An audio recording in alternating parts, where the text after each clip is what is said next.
Hello, you wonderful people, and welcome to another episode of Crime Centric. This being a show where I talk about crime dramas that I watch. For today's episode, I'm going to talk about the latest episode of Lethal Weapon as well as the latest episode of Bull. Like always, if I'm talking about something that you want to listen to, you can always look in the description down below. I include the time when I start talking about each of the respective shows. So for example, if you want to hear what I say about this week's episode of Lethal Weapon, you can skip to what I say about this week's episode of Bull. But the first thing I'm going to talk about is this week's episode of Lethal Weapon. Another great episode. In this particular episode, obviously the case involves like some stolen guns. It's basically one of those situations where it's like, oh, you turn your guns in, the cops won't ask questions, or they ended up getting robbed, and one of the guys ended up getting shot in the back.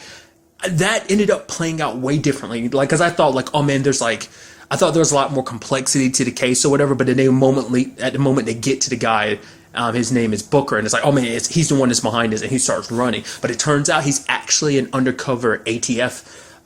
He's running at an undercover op, which is not really supposedly, like, his operation was done long before now, but he went back undercover and he's going as crazy and as far as he is because the guy that they're trying to get to, the bad guy in this episode, is a guy that killed his partner, so he's kind of going a little wild. To the point taking Murtaugh hostage at one point in time, even shooting the elevator to force Riggs. It's like, okay, you could go after me or you could save your partner, which is like, man, I know you want to save your partner, you want to avenge your partner and everything, but man, I mean, let's not forget, he took Murtaugh hostage in front of a whole bunch of cops too, which is like, it's kind of interesting because it's kind of like, we let that slide. It's like, oh. I mean, to be fair, I love, because the fact is, the dude who, the ATF dude, not Booker, but Booker's boss, and Avery are bonding over the, well, the fact is they know each other, but it's like, no, my lunatics are more lunatic than you. It's like, oh, no, I got this and that. Like, I got the most power problems because I'm stressed out because of my job, trying to compare situations with each other. And it's like, oh yeah, sometimes I imagine, what was it, Avery said, like a bus or something? Basically, not enough to kill him, but just enough to kind of take him out of commission for the job for a little while so he doesn't have to worry about all of this. And the ATF guy was like, more like a train. And then later on, you have Avery being like, yeah, train's a good idea because it's a solid plan because it'll take you down. You don't have to worry about there being any potential like safety nets in that case or something. So it was interesting, and I love it, just constantly comparing it. It's like, well, who's that guy? That's my lunatic, because I thought he was bringing Roger in. I was like, oh, so Roger's part of the lunatics. It's like, no, Roger was meant to be a character witness to talk about how much of a crazy person Riggs was, even to the point Riggs was sleeping in the morgue, and one of the things they pull out, that they put the bodies in, and like Riggs was sleeping in there, and Avery's like, okay, let me get a few pictures of it, which is like, once again, it just shows you what kind of captain Avery is. Once again, he complains about Roger and Riggs being as crazy as they are, but on some level, you gotta be a little bit of crazy too to kind of deal with their craziness and go along with their craziness, because even though they're crazy, they get results. So, and yeah, there might be a little structural damage, around the city and stuff like that. But who can really compare, what's the cost to, getting in a good day's work, essentially, so. But I love, because it also revolves, like, when they go, like, Roger goes undercover, because he had previously been undercover before. What was the name he went? I remember the first name being Randy Draxler, that's it. Basically, it was a job he went undercover for, like, 2 weeks or whatever, and it's like, he built up this whole persona for it, and he played that part when he was kind of brought into this whole arms deal. But then, like, the selling of the guns, and then you have like Riggs showing up being like, oh yeah, my name is Randy Draxler too. And I love the whole situation unfolding. It's like, okay, Roger, I need you to shoot the other Randy, Riggs. And Riggs is like, go ahead, do it. And then like Roger was like, oh, no, I can't. Okay, and he actually pulls the trigger. You see it in Riggs' eye, like, oh, what? And it's like, oh, don't worry, the gun wasn't loaded. It's like, all right, take this other Randy out back and deal with him. And you have Riggs doing that cool thing where he threw the knife roll and did some shots. It's like pretty badass. And then it turns into a gunfight. And then Riggs obviously pissed, because even I was like, holy crap, he pulled the trigger. He's like, you pulled the trigger. It's like, well, you told me to. I thought you were going to aim it above my head. Hell, maybe even shoot the guy. But no, you actually aimed it at me. And then Roger, no. I knew it was empty. I'm so trained. I can tell from the weight. It's like, really? He's like, you're a liar. I love that. Even later on when they kind of do that thing of like, I'm curious what like Riggs was going to do. Like, he had the gun pointed to the floor, he was like, okay, you can tell the difference. Okay, you're saying that this is the one that doesn't have any bullets. Okay, I don't know. I guess part of me was wondering if he was just going to point it at the ground, or was he alluding to the fact that it's like, okay, so I'm going to point it at your feet and pull the trigger, and if you're going to be that certain about it. But Avery kind of got in the way. I was kind of halfway expecting him to kind of shoot it up in the air, but it's just like, and that's the beauty of that relationship, because it's like, yes, Riggs is crazy, but Murtaugh is just as crazy because he doesn't know when to back down, which is a big part of this episode. You definitely know I'm going to be getting to that soon enough, but I love that being a whole deal with him. I mean, since I'm talking about it, I'll bring it up. Like, the fact is the back and forth between him and Trish, and I love that being an element. It's something I brought up last episode. Like, they did not end off on good terms. They're still pissed at each other. He's been sleeping on a chair for like the past 5 nights. RJ and Rihanna basically knows, like, okay, what's up with you and mom? Kind of this little like sarcastic like passive aggressive like talk between Roger and Trish, and then just like, oh, and then just to add insult to injury, he's getting on his bike. I even love it. He meets up that lady and LA's, oh yeah, like he's talking about the car and everything. She's like, oh man, look at your bike and everything. And then later on when he arrests Booker earlier in the episode, she's like, oh, you didn't tell me your number. He's like, my number? It's 911. I was like, I knew he was going to say it, but I was still like, yeah. Which I was like, yeah, you better never let Trish find out about that. Also, the whole him and Riggs jumping out the elevator before it crashed down. Once again, Booker's kind of an asshole for that, because it's like I said, you're trying to get revenge for your partner, but you almost potentially killed 2 police officers. So it's like, and just kind of letting that slide. But I guess it's kind of like, our people are crazy, aren't they? It's like, oh, okay. To be fair, you know, with everything that Riggs has done over the course of the series, who are we really to judge him? Okay, we can judge him because he's not a character that we've come to know and love. We love Riggs because we kind of know him. We've come to know his crazy. We don't know Booker's crazy. You know, if we spent more time with Booker, got to know him a little bit more, we find out that he's crazy, but not nearly as crazy as Riggs, because Riggs isn't. No one else can kind of compare. But nevertheless, it's like, yeah, let's make sure Trish doesn't find out about that. Trish is already pissed at him about being. I mean, they never really dived into it this episode, but the biggest thing was the fact is that that what started his whole argument was because he was taking a whole bunch of risk last episode. Granted, he didn't take this risk. He was kind of forced into this situation, but I guess, you know, even Roger had some semblance of a sane mind. Not to tell all that to Trish, especially when she's very pissed at you and whatever, because it would have made the situation worse, which is funny considering he makes it worse. But the whole situation with the bike, her smashing into it, and it's like, oh my God, like, if I knew it was there, I wouldn't have hit it. It's like, he's like, oh, I like the entire episode, he's quoting Sun Tzu, The Arts of War. And he's just like, and she's like, oh, if this was war, who do you think would be winning? And she says it with like a smile and everything. It's like, you're trying to play innocent and now you're making it so obvious you did it on purpose. He's like, you know what I'm going to do? I'm gonna report you. And he's like, I'm gonna raise your insurance. I'm like, that's so weird. For one, the whole passive aggressiveness. At the same time, it's like, you will report your own wife for doing that. It's like, I was like, wow, there's like a whole other level of weird going on with this situation right now. And she's like, I can afford it. And so I guess Roger never really backed up his words in that. But what I really thought was interesting too, because even Rihanna tried to get him to take flowers. It's like, okay, go tell mom you're sorry. I mean, not even just Rihanna. Like, Trish called and talked to Riggs about it, and Avery too, and all of them were like, stop.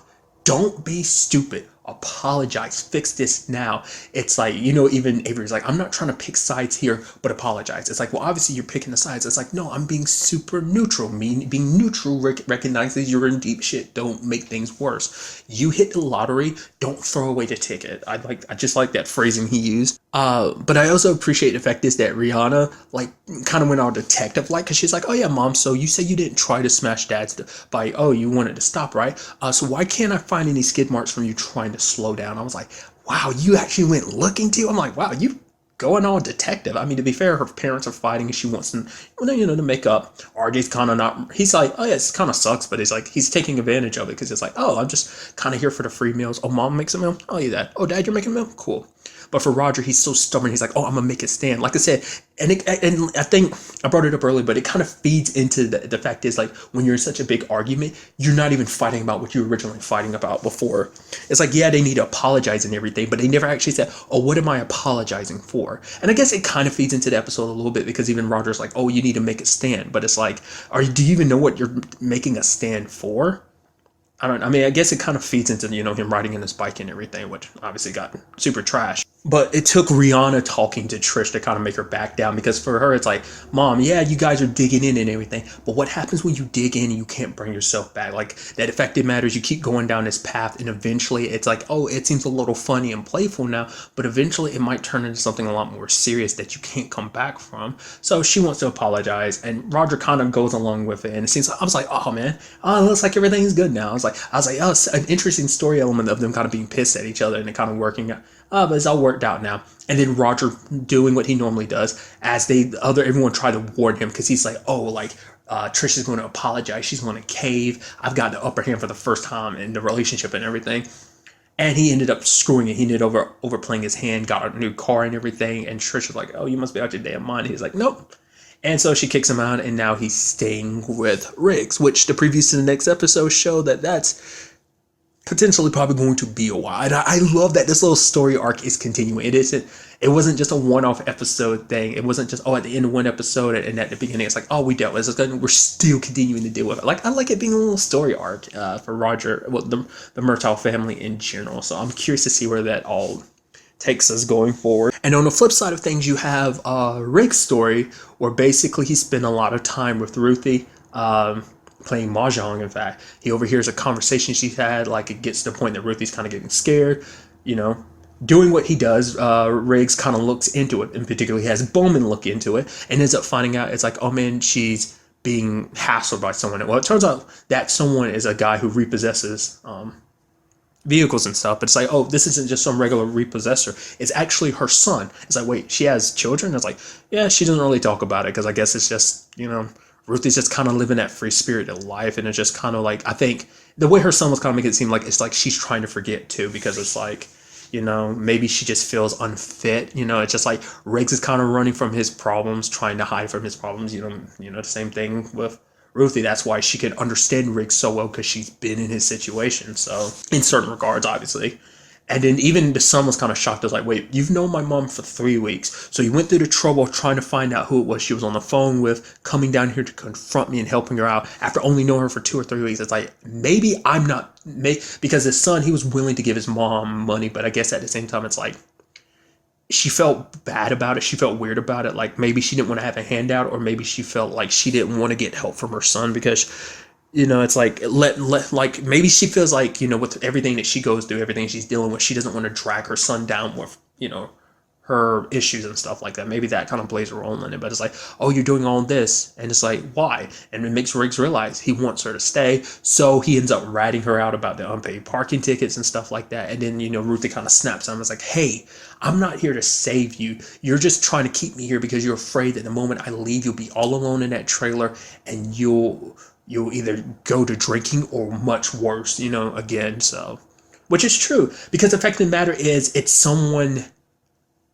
that Riggs doesn't like, because with everyone else, like, Riggs doesn't open up to many people. And with Ruthie, he doesn't have to hide, and, she's good company. It's like, she's like him. She cheats at mahjong, and he found kind of a kindred spirit where he never, I guess, it's just someone who's in a similar situation. I guess he felt like she because she could see past his BS, even without, him having to do what he doesn't like to do, talk. But having that company kind of made him feel good, because all he has in that trailer is emptiness and regret, because, it just reminds him of everything that he's lost, kind of drowning in his own sorrows and just being all alone.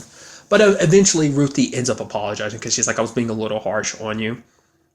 But the fact is, she's like, the fact of the matter is, I can tell you're scared. It's not that you're scared of, like, laying down roots. It's you're scared that you already have, because he's afraid of, sadly, losing it all, because he was already in that situation with Miranda and baby. He had a great life. He had a wife. He had a child on the way, and he lost it all. And you can tell Riggs is scared, because he's afraid to get close to people, because he's afraid that it's all, on some level, he has to be afraid that it's going to happen all over again. He doesn't know how and in what way, and he doesn't want to drag people down with his own situation. Like the Murtaughs, they are important to him. Hence why Trish is even calling him. That shows you how important he is to that family. It's been shown over and over again. But it's just like that thing of where Riggs just feels like he's not worth it. It's very sad. So I don't know. It's very interesting. I mean, obviously things kind of change a little bit now that Roger's staying with them, and it's like, oh yeah, like maybe that little bit of that loneliness will kind of go away, like having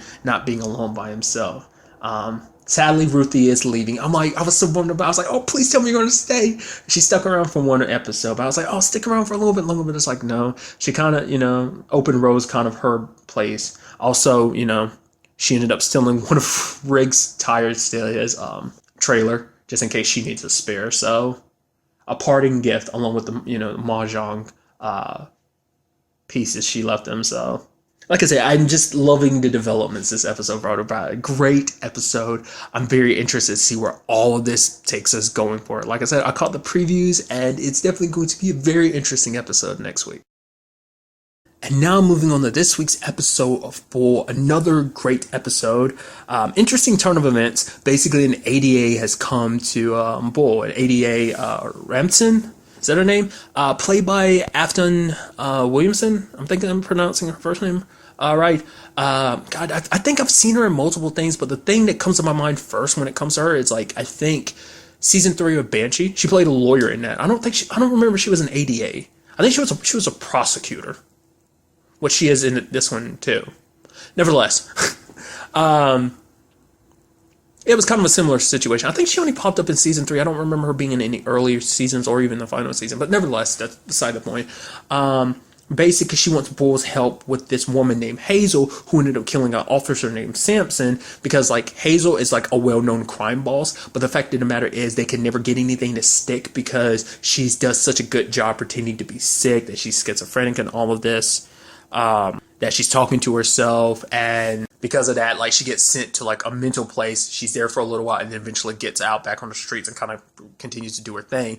But the ADA, she's not like falling for that. She's like, I know there's more to this. I know she's faking and stuff like that. So she calls in Bull, which Bull sees all the key signs of like, oh yeah, she's faking him, which is so interesting. It's one of those elements of just storytelling. I don't know if it makes it better or not. That the fact is they obviously show you like the conversation she's having with Sampson. So it's like obviously that she is faking it, that this whole like thing, because she immediately picks it back up the moment she walks away. But then in my mind, I'm also thinking like, well, because there's a whole insanity plea that kind of comes up later on. So I'm like, what if she is actually insane? Maybe it's like there's a multiple personality thing going on here or something like that. It's like, what if she ends up actually being sick or something like, which Bull was kind of not really worried about, because he's like, yeah, I know she's faking. So, which I thought was just kind of an interesting thing. Like, the point I was getting to, I kind of got sidetracked in my own tangents and thoughts right there. The fact is that they show you that is what I was getting at. Would it have been better if they hadn't showed you that? Just storytelling structure, because it make you go, oh, is she actually crazy? Maybe Bull's wrong about this. Maybe he's right, maybe he's wrong. I don't know. Might have added a little more attention to it, but it's like, we as the audience kind of already know she's faking. But like I said, there is a part of my brain I was like, well, maybe there's something more to it. Maybe she does have like a multiple personality disorder, but the way Bull was kind of making it seem like it's like you can have one, but you can't have the other, with like what she was trying to, because the way she was handling herself, it's like, okay, she's showing symptoms of schizophrenia, but at the same time displaying certain aspects that would associate with bipolar disorder, and they wouldn't coexist, I think is kind of what he was alluding to. I don't know, like, I'm not saying like the show is like medically accurate. Maybe it is. They might take time to actually dive deeply into that. So like a lot of that medical jargon would probably, medical / psychological jargon was probably true. I'm not an expert, so I can't say one way or the other. But the entire thing is Bull trying to prove it. And I was thinking, like, I had a feeling, I was like worried. I was like, oh, Bull might not ever be able to prove it, because he has all these recordings and stuff like that when he was taping their talks and everything. And I was like, oh man, Bull's not going to get anything. It's like, oh, she can't keep up the charade forever. I'm like, maybe she can, and then Bull's not going to have anything. But then she slipped up because she mentioned the 3 blind mice. It's like, wait, what was that? If you were having a psychotic break, you wouldn't have remembered that at all. So it was like, boom, got you. And so, but then Bull says something that immediately my brain was like, yeah, but won't people look at this as you just take like especially because it's even in the interview, it seems like Bull's very aggressive with a lot of his questions when he's trying to like, oh, I got you on a rope. So so I felt like like I said, he said it himself of like, oh, the jury would look at it, him bullying her. So I was thinking that myself, but, yeah, interestingly enough, we ended up finding out that basically Samson was being paid by her, which can kind of like deduce ahead of time, like us as the audience. But obviously, like Danny ended up digging it up, and it turns out, oh, like he has like $600,000 in an offshore account, and so it's like, oh yeah, she totally was paying him off and everything. That's the reason why Samson was killed. And then they go to Samson's partner, but he doesn't want to say anything because it's like, yeah, the reason why she killed him is because he was backing down. He didn't want to do that dirty work anymore, like help her with her whole crime boss enterprise. But like the partner didn't want to come forward because what that would mean is sullying his partner's name. Is like Samson's a hero in the newspaper as well as to his family, and he didn't want to sully that. But at the same time, it's like, if you don't tell the truth, then she's going to get away with this whole, like, because they need the motive for why she would do it, and that is a motive. And with motive kind of gives her it acts as a smoking gun. But initially, he didn't want to say anything, but the ADA kind of maneuvered the questioning and kind of forced him to, which is like, ultimately, it's the best option. Because yes, it sucks a little bit. Maybe people might not look at him the same way. You, like the other cops, might not look at your partner the same way. His family might not. The media might not. But at the very least, with that, the entire truth comes out that he died, she killed him because he wouldn't work for her anymore. Yes, there'll still be a little bit of a sting to it, but it doesn't change the fact is that he was trying to do the right thing. Like, he was flawed like any person, but he tried to do the right thing, which I'm going to kind of get to that later on because that kind of ties in with the other aspect of the story, but I'll kind of get to that soon enough. But it's a situation of like, the fact is that he tried to do the right thing matters. And now, like I said, all of it points to Hazel. And then you had her like scratching her arms, like having an episode, and it's like, oh yeah, you can give her that. Bull's like, okay, we'll have to give her this. Don't worry, it's the only thing that's going to calm her down. I mean, granted, if she's faking it, it most likely give her seizures, and she's like, I'm fine. I'm like, okay, so you're breaking character. And even appreciate, like, her lawyer comes and it's like, okay, we want to sit down. It's like, go easy on her, kind of put her in a medical facility for like 20 years. She'll give you other crime bosses. But the ADA luckily didn't go for it, which is kind of interesting because typically this type of situation is like, oh, we might, it's always about getting the bigger fish. And it's like, oh, she was going to give up 3 other like big, like, what was it, cartel bosses or something like that. But at the same time, it's like, she's done enough damage. She's going around parading, pretending like, she's been parading like she's ill and been getting away with all the bad stuff that she's done. Is like, but I guess, in ADA's eyes, like, no. I've been working so hard. Like, I've had to let her slip through my fingers like 8 times. I'm not letting it happen again, especially now that she's crossover and actually killed a cop on top of all the bad stuff she's done before too. So, like I said, I was kind of worried about that, but it's like, nope, the ADA was like, nope, you're getting it. I'm taking you down. So I thought that was kind of neat. I also appreciate the fact is her and Bull have that little flirty thing where it's like, oh yeah, he's like, can I take you out to dinner? It's like, come on, the moment I walk away, you're going to start getting hungry and stuff like that. And it's just like, it's so interesting that he started flirting with her because I never know what Bull's relationship situation is. God, what was Elijah Dushku's character's name last season? And then there's also like the whole Diane situation. Is it Diane or Diana? I keep doing that every time that name comes up. Diane, I think it might be Diana. I don't remember. I'm blanking. Jill Flint's character. Like, there's always a flirty relationship with all these ladies, but I felt like him, especially because it's come up this season, is him and Diane being in a relationship, but he's over here flirting with someone else. But I guess it's not an established relationship. It's like we have this little mutual, like, friends with benefits type of situation. So, but things have made it seem like if things between them were a lot more intimate, but maybe not.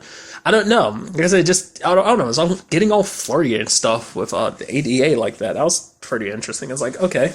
Them walking away at the end of the episode. I kept kind of being worried too because I was like, because she's a crime boss or something. I'm like, is she going to put a hit out on you guys or something like that? But it never came up in the episode. So that's good at the very least. But obviously another big angle of this episode is also the fact is how everyone's feeling. Because remember, this is the first episode subsequently since Bull fired Cable. And just like everyone's down about it. You have Benny. Benny doesn't know what to say. You have Chunk. Well, I mean, in Benny's case, like, he doesn't know what to say to Cable because he's like, I want, it's a situation like, under these circumstances, you're my friend. I want to say the right thing, but the fact is I haven't said anything. It's just terrible. Chunk and Marissa have tried to contact her, but no go. And then Danny's kind of like the most one that's least split on the situation because it's like, hey, she messed up, but who hasn't messed up? We're all human. Messing up is kind of part of human nature. Yeah, like you learn and grow from this. So yes, she messed up, but it doesn't mean she deserved to be fired. So, and it's like there's Bull's also all about like getting Marissa to find a cable replacement, which that's definitely going to be interesting. But what really got me was the conversation, because, you know, Danny's the most passionate about it. She never brings it up in the rest of the episode, but, you know, it's kind of like, okay, so, who's going to handle, you know, the digital side of things for this? And it's like, Marissa doesn't have anyone hired yet, so we'll kind of wait. And Danny was like, I know someone who's not doing anything right now, be perfect for the job. And then Bull's like, you don't want to have this conversation. She's like, you don't want to have this conversation because we might make you change your mind. And he's like, oh no, you can talk about it, you know, when you're off hours at your next job. I'm like, whoa. Immediately everyone's kind of like, whew. And immediately I'm like, wow, Bull shut that shit down hard.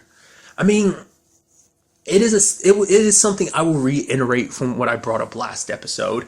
Cable messed up big time, because even Benny said it himself. It's like she put Bull's entire, like, all of TAC in jeopardy doing what she did. But at the same time, you also can't help but agree with Danny too, because it's like everyone messes up and everything, because obviously, you know, there's good with Cable because you bent over backwards. You went through a lot to make sure that she didn't go down for that you helped her out and everything.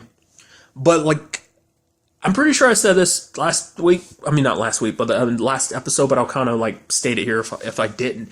The fact, well, I definitely brought it up, was the whole fact is that Cable did it by herself. It'd be a different story if Cable had gone to the team first. Because the thing is, like, this team, yes, they do a lot of kind of shady, kind of legally gray things. But it's always a team effort. It's like, we're going to do this together. It's kind of a decision. But Cable made that decision on her own. She didn't go to anybody. She had multiple opportunities to talk to Bull, but because she thought, like, oh, whether it's hubris thinking that she can handle it herself, or was just because, like, well, if I do anything, you know, it won't be that big of a deal. To be fair, she didn't know she was going to be manipulated, but still, like, she should have talked to Bull. Even though, yeah, it just sucks. Because I think if she had given them the chance, yes, they might have said no, but they might have actually said yes. They would have been like, okay, let's look into this. We'll try and figure some things out. Like, maybe they could have gone to the legal channels. Yes, like the FBI probably wouldn't have been all for this idea. They probably would have turned it down. But at the same time, it's still a situation. I feel like the team would have had your back. They would have probably sat you down and explained everything, you know. But the fact is that she did it on her own. Behind their backs is what makes it worse. And for Bull, he wants loyalty. I'm sure in some people's eyes, it's like, no, he wants people that will absolutely listen to him and do what he says, which, you know, the same, I guess that argument is a little valid with who Bull is and everything. But at the same time, it's just like, no, like loyalty. And the fact is, how can I ask you to work for me when I don't trust you after everything you've done? You betrayed me. Because it's not only Bull's livelihood that would have been at stake, everyone else's, because basically everyone else's reputations would have kind of been tarnished a little bit, because it's like, oh, you worked with Cable. She did all, whoa, the FBI, oh, she's in prison, huh? You know, especially because the dude they were working with at the time was trying to give Cable an even harsher sentence, because like she was going to get like 5 years. He was trying to give her even more so, because his job and career were kind of at stake too. So, like I said, it's just, it leaves you a little conflicted, but at the same time, you're kind of like, I don't know, man.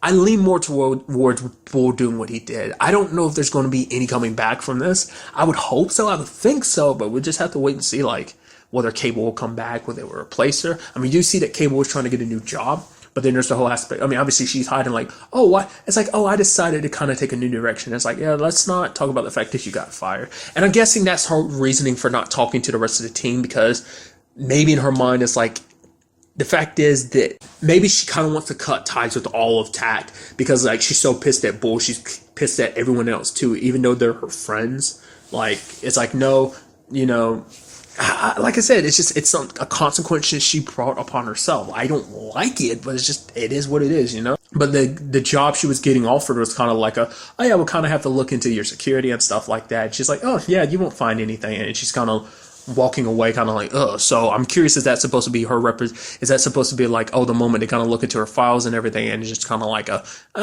either she tries to clear that up herself, just, hacking and stuff like that, or is she just going to like not bother even looking into the job because it's like, no, I'm not going to get that job. So I don't know. I'm very interested to see where like the Cable storyline takes us going forward. I had previously brought that up too because like I was like, everybody's storylines are kind of like settled to a certain extent. Like what everyone was kind of going through, like said it this season, there is still kind of an aspect that kind of well, never mind. It was something I was about to bring up, but I was like, nah, it doesn't really pertain to the show anymore to a certain extent. It's the whole fact is at the beginning of the season, it's like, oh yeah, we're like super broke. We don't have like a lot of money. So is that, but Danny brought that up in particular because it's like, oh yeah, because she was making a comparison to like the money that was in the in Samson's account. That was more of a reference to that, but it still kind of makes me wonder. It hasn't been brought up for a while, but that was a big issue at the earlier parts of the season with the whole money thing. I'm curious if that's still a thing or not. Like I said, I don't know. Overall, like I said, a great episode with everything that kind of went down. I'm very interested to see, like I said, where this all takes us. Getting back to the point I was trying to make. God, I'm such an idiot. I kind of go on so many tangents. I lose my mind sometimes. The whole point was the fact is that now there's a storyline about Cable. There's still the whole Chunk situation too, because the whole like, oh, last time we left off, his teacher hates him because of what he does. So because of that, like he doesn't grade Chunk properly. So whether that's kind of dealt with or not, we'll have to see. But right now, the biggest focus is Cable's story going forward. So that's kind of like the storyline that's kind of ongoing. So I'm curious to see how that all plays out. Because that seems like it's definitely going to be like a big seasonal storyline. Kind of like how Benny's storyline was kind of like one last season. So ultimately, like I said, we'll just kind of have to wait and see how everything plays out. But really, that's all I want to talk about in this episode. Till the next time we meet, be happy, be safe, live life to the fullest, and enjoy it. Good day and goodbye.